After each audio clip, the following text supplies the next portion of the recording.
യോഹന്നാൻ 20:15. ഇതാ ഒരു മറിയ മുൻപിൽ നിൽക്കുന്ന തോട്ടക്കാരൻ എന്ന് വിചാരിച്ചുകൊണ്ട് യേശുവിനോട് അവൾ ഇങ്ങനെ പറഞ്ഞു, എൻ്റെ കർത്താവ് യേശുവിനെ അങ്ങ് വെച്ചത് എവിടെ എന്ന് പറക, ഞാൻ എടുത്തുകൊണ്ട് പൊയ്ക്കൊള്ളാം. ഒരു സ്ത്രീയെ കൊണ്ട് കഴിയാത്ത ഒരു കാര്യമാണ് അവൾ പറഞ്ഞത്. കാരണം യേശുവിൻ്റെ ശരീരം മരിച്ചപ്പോൾ 3 ദിവസങ്ങളായിരിക്കുന്നു.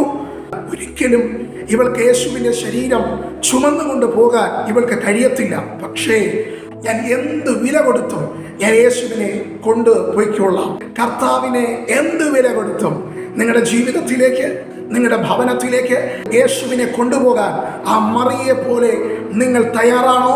എങ്കിൽ ഇന്ന് തന്നെ ഒരു തീരുമാനമെടുക്കുക. എനിക്ക് എൻ്റെ യേശുവിനെ വേണം.